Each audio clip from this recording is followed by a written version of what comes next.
All right, here's another random video for you. The NFL playoffs start tonight, and this is my playoff predictions. Short, sweet, and to the point. The first game starts in about 4 hours. It's the Texans versus the Chargers. Texans, the winners of the AFC South, the most competitive division in all of football. I'm a Titans fan, so it hurts. And then we got the Chargers, who ended up getting the wild card out of the AFC West. Here's the thing is, I really like the Texans. I picked them to be a sleeper team for me this year. I 100% figured they would win the division hands down. Wasn't really all that close. I think the Colts had a little bit of a chance right there towards the end, but they weren't a good football team. CJ Stroud wasn't the best this year. I think he had a sophomore slump, so to say. But they had Joe Mixon on the roster, CJ Stroud, Tank Dell, Nico Collins, Mechie. They have a lot of really talented people over there. But with Tank Dell being out for the year and possibly next year too, and their chemistry has just been terrible to end the season. They got beat by the Titans, who suck, barely beat the Jaguars, barely beat the Dolphins, scored 2 points against the Ravens, and then barely beat the Titans to end the year. The chemistry is just not there. Chargers, on the other hand, I feel like they've had really competitive games with a lot of these really good teams. They lost to the Bengals, the Chiefs, the Ravens, all within one score, but all the teams that they should have beaten, they beat them pretty handedly. I do feel like the Bucs game was a little bit of a fluke right there, but with Jim Harbaugh back, dude has a winning mentality. He just won the national championship with Michigan last year. I'm giving the edge to the Chargers today. The night game tonight is one of the most exciting games that I am looking forward to in the entire playoff picture. The Steelers versus the Ravens. Ravens are absolutely red hot with Derrick Henry and Lamar Jackson, and the Steelers are on a 5-game losing streak. They are falling off a cliff. Now, the Steelers did beat them earlier in the year because that's just the thing that happens with the Ravens and Steelers, but I just think the Steelers have skated by all year long. They don't have anybody that is noteworthy that makes me go, wow, that scares me in a football game. Russell Wilson is terrible in the red zone. I'm thinking the Ravens are going to win by 2 touchdowns at least tonight. Tomorrow, the 1 o'clock game is the Bills and the Broncos. Again, I think will be a super competitive game. Josh Allen is on a massive MVP hot streak right now. I still think Lamar deserves it over him, and I think Joe Burrow deserves it over Lamar, but that's not going to happen. I think Lamar is going to win it pretty easily this year. Broncos are starting to come into their own. Bo Nix is looking pretty good, but he's a rookie, and I just don't think that he has the capability to carry a team through the playoffs. I definitely think they have a super bright future with him, though, especially with it being at Buffalo. I mean, I know Denver is cold too, but I'm sure there's 20 feet of snow on the ground in Buffalo right now, and the Bills just look strong, man. They look good, so I'm taking the Bills on this one, probably by at least 10, maybe even 2 touchdowns. Josh Allen's just a hard dude to stop. The afternoon game tomorrow is the Packers and the Eagles, and the Eagles, to me, this year, man, I just feel like they keep letting people stay in games. Saquon Barkley is a freaking menace. Jalen Hurts inside the red zone is somebody that you don't want to have to deal with, but the Packers always feel like a strong playoff contention team to me. I don't know what it is about them, just the winning tradition, I guess. But with Jordan Love back in the roster for this first round, I think it is going to be a bloodbath. I really like what he does with the football and just his overall leadership of the team. Everybody was thinking these years were going to be terrible with the Packers getting rid of Aaron Rodgers, but I think Jordan Love is definitely going to be the franchise guy for the Packers. I'm taking the upset. I'm taking the Packers over the Eagles. Then the night game tomorrow is the Bucs versus the Commanders. The Bucs are my sleeper team throughout this entire playoffs. You know how every year when you fill out a bracket, like an NCAA bracket, you have the real bracket and then you have the hopeful bracket. In my hopeful bracket, the Bucs are winning the Super Bowl. I really, really like Baker Mayfield. I think he's gone pretty much under the radar this year with how well that he's done. They've lost a lot of close games that they probably shouldn't have, but they've proven that they can go toe-to-toe with anybody in the league, and it's kind of a coin flip. The kicker is my man Chase McLaughlin. I've played disc golf with him at a celebrity pro-am event at Ben Askren's house, which is why I'm more partial to this team, but Jaden Daniels is scary. He's a scary dude to deal with, but again, it kind of comes down to that rookie thing. I just feel like rookies have a hard time in playoffs. It's a big situation, and I just don't know if they can handle it. So I'm going with the Bucs. And then the final wild card round, we have the Vikings versus the Rams. I think the Rams are just happy to be there. Vikings are an absolutely dangerous team that has the potential to win the Super Bowl this year. I love Matthew Stafford. I think he had a great underdog story. I was happy that he won the Super Bowl a few years back, but this one goes to the Vikings by at least 2 touchdowns. So that's the first round predictions. I guess I'll go ahead and talk about the rest of the bracket as a hopeful. I might make more update videos once the first rounds of the playoffs are done. So according to me, it looks like we're going to have the Chargers versus the Chiefs. The Chiefs have some like crazy devil black magic stuff going on. They are not the best football team in the world. They're just finding ways to win left and right. They have one true loss this year to the Bills. Obviously, they lost their last game to the Broncos, but they rested everybody. So I think with their starters getting the last week's rest and then they get the first round playoff rest, Chargers are going to have a hard battle against the Texans. They're going to be beat up. I think the Chiefs are going to take it away from the Chargers. Going down, it looks like we're going to have the Ravens versus the Bills. The MVP battle between Josh Allen and Lamar Jackson. Man, the AFC picture is always just, it's nonstop action, nonstop classics coming from that side. I think both quarterbacks are going to have a chip on their shoulder trying to show who is the actual best. But for me, I'm giving the edge to the Ravens because of Derrick freaking Henry. Bills aren't the best at stopping a run offense, and that man Derrick Henry is a tank. We had him on the Titans for his whole career. I miss him so bad. I like Tony Pollard now, but Derrick Henry was just, that was the guy. Everybody was watching after him. He was always somebody you have to watch out for. So I'm taking the Ravens in a very, very close thriller. It's going to be like a 41-38 game. It's going to be a high-scoring game. Over on the NFC side, looks like we're going to have a rematch between the Vikings and the Lions. I want the Lions to win so bad. I think they deserve it. I think Dan Campbell deserves it. But you know how hard it is to try to beat the same team twice. They battled for the seeding of that last game of the year, and everybody knew it was going to come down to the wire, and it did. This game will be no different, except I think I see it going in the favor for the Vikings, unfortunately. Beating the same team twice, especially so close, is almost impossible, especially with all the injuries the Lions have, man. They got Cowboys playing for them right now. I know David Montgomery is supposed to be back, but he shouldn't be back. He's kind of pushing that MCL strain that he had. He's a great third down back, and he seems to score every single game they put him in there, and it's great to give Jahmyr Gibbs some rest. But Sam Darnold is just finding ways to throw 4 and 5 touchdowns a game, it feels like. Then the other NFC matchup we see are the Bucs versus the Packers. Again, my hopeful list wants the Bucs to get through this one, but I feel like Jordan Love and the Packers are going to be too much for them to handle. Love you, Baker. Love you, Chase. But again, there's just something speaking to me about the Packers this year with Jordan Love, and I feel like it's going to be a close one. But in the end, I think the Packers are going to edge it out. We will end up having the Chiefs versus the Ravens, and I think this is where the devil black magic stops and the Ravens end up taking out the Chiefs. Again, the Chiefs, I don't want to call it a fraud season because they've won every single game, but they've been so close every single time. I think every game they've won has been by 1 score. There might be 1 or 2 that wasn't. But of all the 2-loss teams that have ever made it to the playoffs, this has got to be one of the worst 2-loss teams to ever make it to the playoffs. I know they played earlier in the year, the Chiefs won, but things are clicking hard for the Ravens right now, and I think they end up winning this one pretty easily, honestly. Then back over to the NFC, we'll have the Vikings versus the Packers. I feel like Sam Darnold is just going to find a way to make it keep happening. He's looking for this crazy underdog story of a year that he's had. And with Jordan Love just coming back off of injury, I think,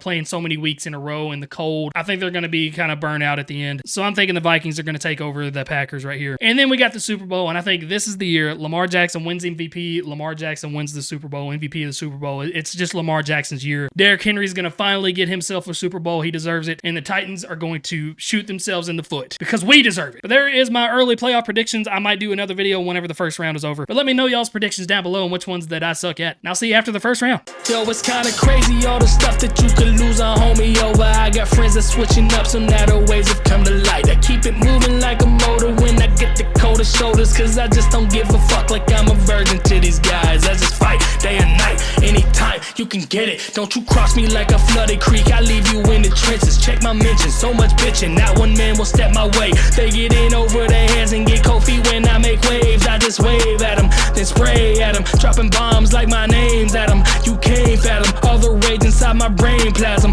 Take aim at them, pop, pop, pop, then watch they brain spasm, then grave nap them. That's fucked up. I know. Ha, switching it up, Nintendo potential higher than M on benzos. Only moving up crescendo, 10 toes down, trying to get this cheese pimento. Finna blow like Mentos and Cokes, it foes down quick with the flick of the wrist descendo. Men don't wanna battle me cause I'm raising the bar, but they under that shit like limbo. Windows open, so jump right out, or get like Mario, bitch, pipe down. You ducking the heat, HVAC, who's pussy now? I send so many shots at the top of they cat band. Bop, ba, da, da, da, da. Sound like a motherfucking scat man.